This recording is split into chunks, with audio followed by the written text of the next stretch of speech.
demo seperti ini yang juga Bapak Presiden wanti-wanti agar semua kita betul-betul mewaspadai kemungkinan-kemungkinan yang itu bisa terjadi. Ada pihak ketiga itu sudah ada solusikah dari para ulama begitu?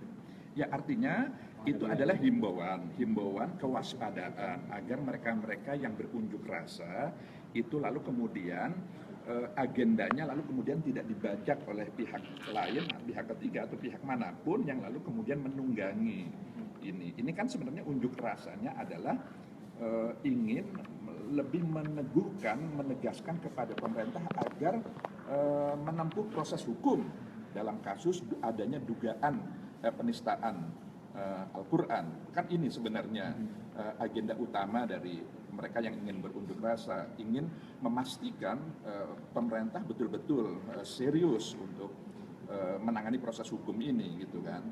Nah, tapi kan bagaimanapun juga karena kehidupan, apalagi kalau sudah berhimpun orang banyak, tentu bisa terbuka peluang adanya pihak-pihak yang ingin menumpang agenda ini yang kemudian oleh Bapak Presiden agar semua kita, khususnya mereka-mereka yang akan berunjuk rasa untuk betul-betul meningkatkan kewaspadaan terhadap hal-hal seperti ini. Karena tadi itu harga dari keutuhan NKRI ini tidak terbayarkan untuk hal-hal yang seperti itu. Jadi ini adalah sesuatu yang amat penting dalam konteks keindonesiaan kita yang beragam, yang majemuk itu. Akan ada tindakan nggak Pak untuk mereka yang memang sudah ada laporan dari Iya, tentu Bapak Presiden bagaimanapun juga tentu dia mendapatkan masukan, mendapatkan laporan, mendapatkan informasi dari aparatur kita kan gitu.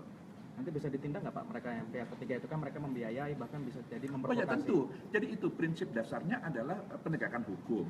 Karena kita negara hukum, maka penegakan hukum harus dijunjung tinggi.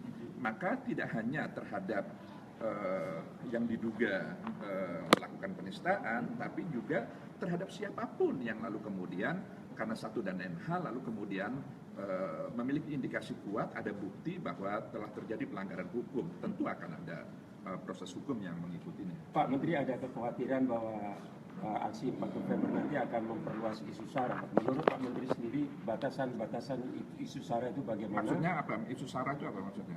Masalah agama, karena Ahok sendiri kan berbeda dengan agama yang akan peserta unjuk rasa. Begini, saya ingin mengatakan bahwa masyarakat Indonesia, bangsa Indonesia adalah bangsa yang religius, bangsa yang menjunjung tinggi nilai-nilai agama, sehingga nilai-nilai agama itu tidak bisa dipisahkan dari aktivitas keseharian masyarakat Indonesia itu sendiri. Sulit sekali terhadap bangsa yang religius itu untuk diminta memisahkan aktivitas kesehariannya dari nilai-nilai agama, karena nilai-nilai agama itu sudah built-in, sudah menyatu pada diri mayoritas bangsa ini yang tadi religius itu. Nah, yang perlu kita kedepankan adalah bukan untuk memisahkan agama dari aktivitas, tapi bagaimana agama yang bahkan mendasari, bahkan menjiwai dari aktivitas keseharian itu adalah agama yang menjunjung tinggi, promotif gitu, nilai-nilai agama yang kemudian menebarkan kemaslahatan bagi sesama, bukan nilai-nilai agama yang digunakan untuk memecah belah di antara kita, bukan lalu kemudian agama dijadikan landasan untuk terjadinya desintegrasi di antara kita, tapi agama yang lalu kemudian bersifat promotif